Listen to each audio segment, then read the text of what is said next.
people go to the platform with high intent to do something specific.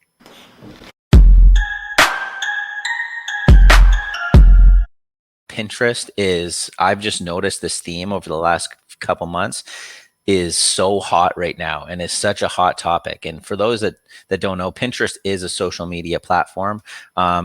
Similar to Jason, I got on years ago, but it was never one that I actively started using or created an account to publish content on. I've never done that. So I'm familiar with how it works, but I'm really not an expert on Pinterest.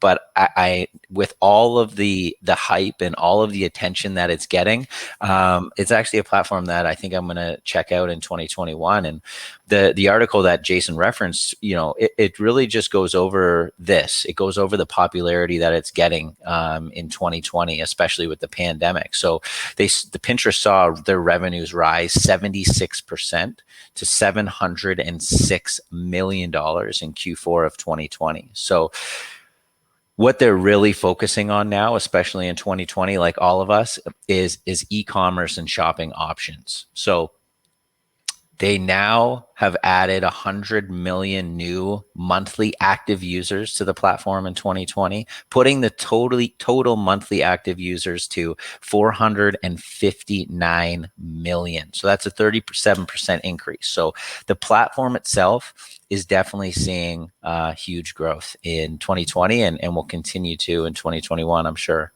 So I re-downloaded the app this morning, and I spent probably about 10, 15 minutes clicking around. And you know what? I actually enjoyed the experience. It's almost like an online visualization board. You pick, it's not about, the emphasis is not on users uploading content. It's more on hobbies and things that you're interested in, and that content populating your feed regardless of who it is that's uploading it. So that's what I really liked about it, and how easily accessible those blogged articles were based off of the image that was attached to them. You know what I mean? And it's all image based, image based, and it made me start thinking of some ideas on ways that we can leverage the platform as well. So yeah. And I mean, for those listening, here's the great thing that I love about Pinterest is that people go to the platform with high intent to do something specific. That could be learn how to bake a cake, build something in your home, get inspiration for a specific project. And now with the focus on e-commerce and shopping, users have the ability to purchase items around those interests or around those things that they want to do right from the platform. So not only are they going there to get the idea of what they want to do, but they can now buy what they need to do what they want to do. And this is different from the other social media platforms because you do not go to Facebook or Instagram with high intent to do something.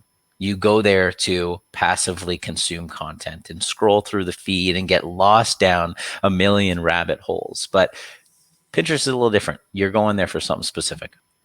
So Dan says, Pinterest is like a drug for my wife.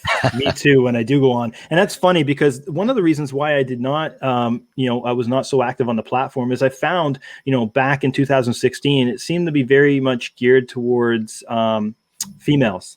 I mean, the content itself was a lot of crafting and things like that. At least that's what I noticed in my experience. But the minute I logged in this time, it was like, it first asked me all of my interests, like, men's fashion, beards, camping, outdoors. There's all this stuff that's kind of, that's important to me for somehow or some reason. It knew these kind of hobbies would be of interest to me. So I started customizing my experience, picking on the hobbies and things that I enjoy. And then I started browsing through the feed and I liked it, man. I'm going to be checking it out definitely more over the next couple weeks for sure. And on the advertising side as well, obviously, we're always active and looking at ways to leverage paid advertising. We're approved for TikTok advertising now. I think Pinterest is another one that we need to do some testing with to really see if it's something that would be beneficial for our client base.